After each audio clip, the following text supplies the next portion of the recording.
ये हम चल रहे हैं और ये हमारे पहाड़ में इन्होंने आपको डस्टबिन की तरह यूज़ किया है। देखिए,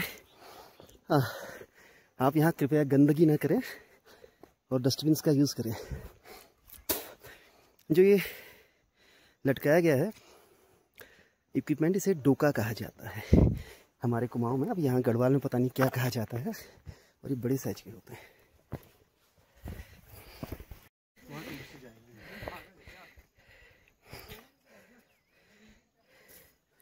ये रहा सारी गांव का व्यू। अब लग रहा है मुझे इसका नाम सारी क्यों पड़ा। सारी मतलब होता है जहाँ खेती के लिए बड़ी अच्छी ज़मीन होती है, उसे सारी कहा जाता है, जहाँ अनाज होता है। इस पूरी पट्टी में हम लोग जो रात भर चले या जितना हमने देखा, यहाँ ऐसे बड़े खेत वाले गांव बहुत कम दिख रहे थे जिनमें खेती होती है। एक ये गांव मुझे दिखा है जिसका नाम सारी है, तो सारी मतलब खेती, तो खेती वाली ज़मीन है।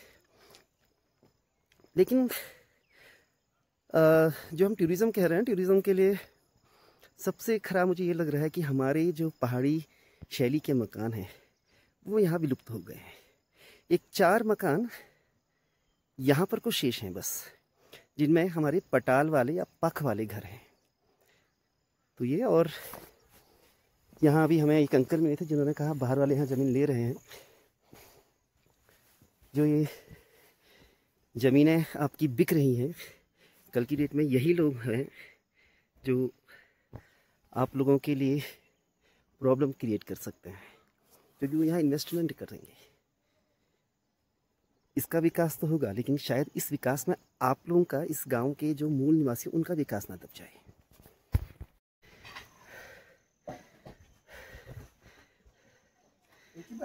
दो बनाइए चाय की जब अमल होती है तो जूस उसमें फेल होता है, चाय ही पीने का मन करता है। और फिर पहाड़ का आदमी चाय ही जरा अच्छा मानता है, कितनी भी गर्म पड़ जाए उसको जूस से अच्छा चाय लगती है।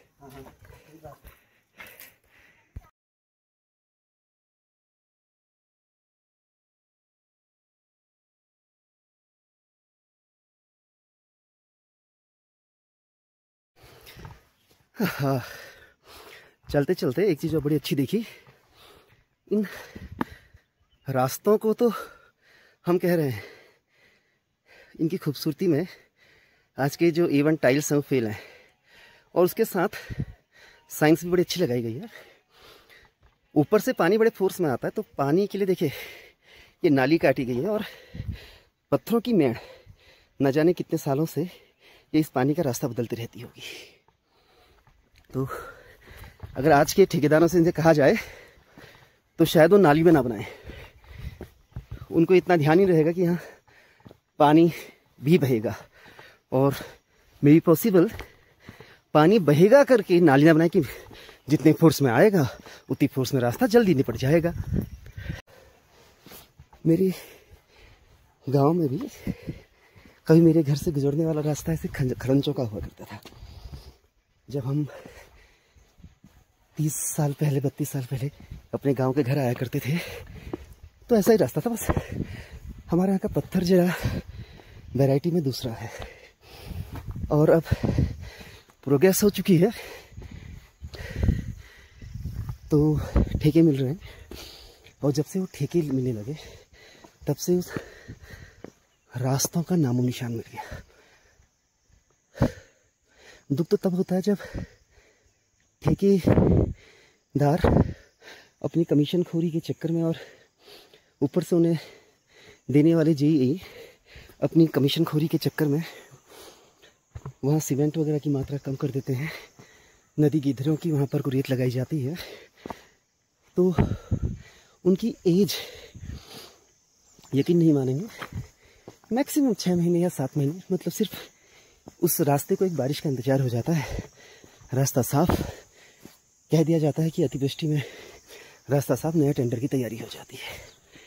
इसीलिए हमारे क्षेत्रों में जब अप्रैल का मौसम होता है तो हम लोग, साधारण आदमी गाना गाता है बाहर आई, और बरसात के बाद ठेकेदार गाना गाते हैं, बरसात की आई बाहर आ गई। हवाई जहाज की आवाज़ आ रही है।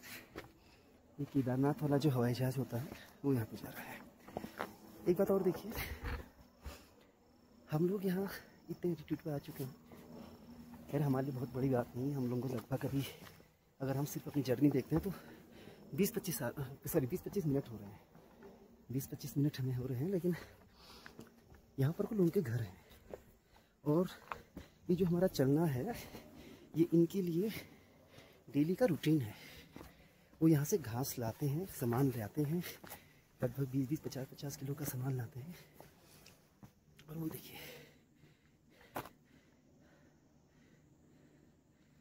यहाँ पे आपकी इनकी गौशालाएँ बनी हुई हैं और वो है यहाँ पे एक घर पीछे से दिख रहा है, जो इसको आपको फोकस करते हैं। ये देखिए, ये यहाँ पे हम पहुँच गए हैं देवरिया ताल। ये जंगलात वालों का लिखा गया है,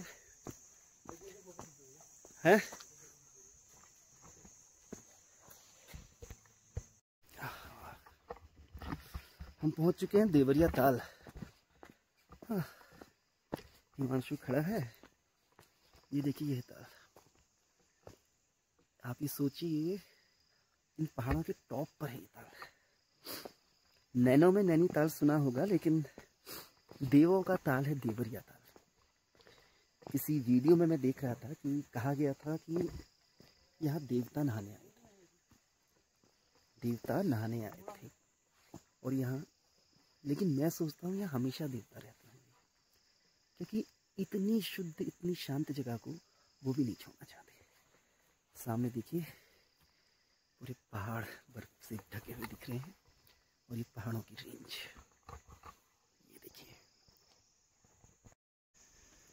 अल्टीमेटली हम लोग पहुंच चुके हैं देवरिया ताल सारी गाँव से। हिमांशु और मुझे लगभग लगे हुए हैं यहाँ 45 मिनट पहुँचने में, जो हमने अपना कैलकुलेशन किया हुआ है। और ये देवरिया ताल मुझे यहाँ पे बड़ी अच्छी से ऊपर से धूप देखने आई हुई है। इस देवरिया ताल का ये रास्ता, और इससे हम लोग एक चक्कर हम इसका काट देते हैं। सामने से पहाड़ दिख रहा है, ये हिल श्रृंखला। मैं लाइफ में पहली बार दिख रहा हूँ इतनी पास से पहाड़। कौसानी से देखा था, कहते थे कौसानी से 40 किलोमीटर फ्लाइंग डिस्टेंस है, लेकिन लगता है यहाँ पर से 20-25 किलोमीटर में ना हो जाए फ्लाइंग डिस्टेंस। और बड़ा खूबसूरत हल्की बर्फ़ पड़ी हुई है और बीच में से जो पहाड़ आपका है उसमें हल्का नीलापन दिख रहा है। तो देखिए ये पहाड़ और ये देवरिया ताल। जो लोग बाहर घूमने जाते हैं, एक बार अपने इस उत्तराखंड में या अपने भारत में घूम लीजिए। अब हम लोग ट्रैक में आ जाते हैं, परिक्रमा करते।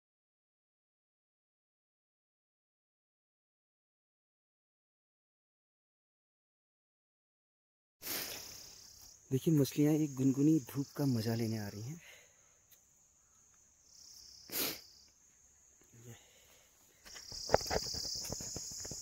ये है मछलियाँ।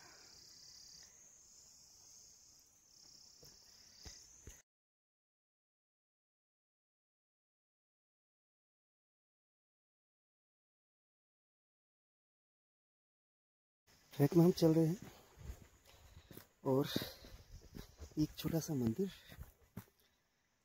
हमारे पहाड़ में ऐसे मंदिर आपको बहुत जगह पे दिख जाएंगे, जो 4 पत्थर में, लेकिन इनकी मान्यताएं बहुत होती हैं हर जगह। और सबसे अच्छी बात, इस पत्थर पे जो भगवान उकेरे गए हैं या जो भी कलाकृति उकेरी गई है, इसकी खूबसूरती देखिए। ये सिर्फ हाथ से, कोई इसमें मशीन नहीं लगती है, ये हाथ से उकेरे जाते हैं। ये हमारे यहाँ के छोटे छोटे देवता होते हैं जो बहुत शक्तिशाली होते हैं।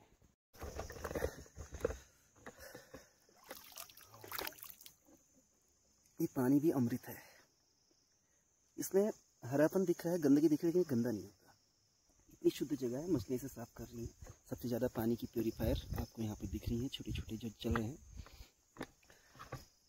नीचे एक टूरिस्ट पानी की बोतल दे रहा था, बोतल आपकी 50 रुपये की थी, ऊपर आते आते वो 70 रुपये हो गई थी। हम पहाड़ी हैं और हम लोगों को पता है कि पानी इससे साफ पानी कुछ नहीं, इसमें कुछ हो भी नहीं सकता है।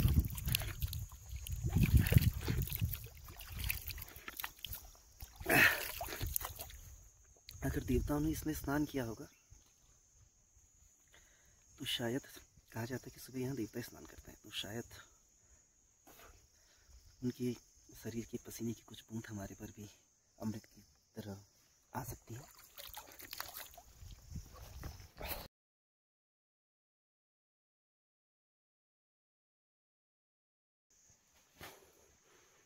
देवता यहाँ आते हैं, नहाते हैं, और इसीलिए शायद ये पेड़ों के आकार भी कुछ ऐसे हैं कि उनके लिए आसन बना दिया गया है। ये देखिए, कुछ है इन रास्तों में जो समझ से परे है, लेकिन एक शांति है जो हम लोगों को किसी कभी जंगल में जाते समय एक डर लगता है, वो डर इन जंगलों में नहीं है। बड़ी अजीब सी शांति है, एक मतलब एक तपस्वी की साधना के लिए अल्टीमेट जगह है। और इस बात को एक तपस्वी या एक साधक करता ही समझ सकता है। तो देवताओं के ताल की परिक्रमा लगभग पूरी होने को है। इस साइड बड़ी अच्छी सी धूप आई है। बता रहे हैं पार के सामने से कुछ लोग भी रहते हैं, उनकी अपने काम धंधे करते रहते हैं यहाँ पे, और फैमिली वाले उनके कुछ बाजार रोड में रहते हैं बच्चों को पढ़ाने के लिए। टूरिज़्म से इनको बहुत फ़ायदा मिलता है, इनका दूध दही खाना पीना सब अच्छे दामों पे बिक जाता है।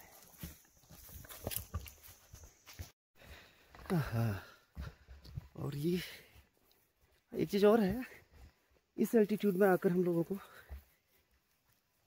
चीड़ के पेड़ नहीं मिलते हैं। ये आपका हमारे बायोलॉजी स्टूडेंट हैं, तो ये दिखा रहे हैं यहाँ पे फंगस हुई है। हाँ, ये देखिए फंगस।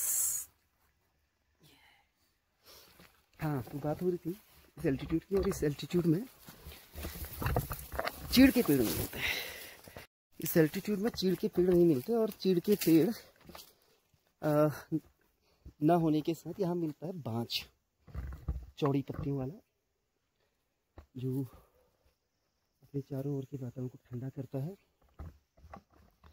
और ठंडे के साथ साथ इसको पानी सहेजने की बड़ी अच्छी इसमें क्वालिटी होती है। हाँ, यहाँ के बांज की पत्तियाँ हमारे कुआओं के बांज से थोड़ा अलग जरूर है। हमारी चौड़ी पत्तियाँ होती हैं और कांटेदार पत्तियाँ होती हैं, लेकिन यहाँ की मुलायम पत्तियाँ हैं, लेकिन है ये भी एक प्रकार का बांज। तो पानी सहेजने की बड़ी अच्छी क्षमता रखता है। जहाँ होता है वहाँ सीलन होती है, नमी होती है उस जगह पे जहाँ पे ये बांज होता है, और जहाँ पर ये बांज की पत्तियाँ गिर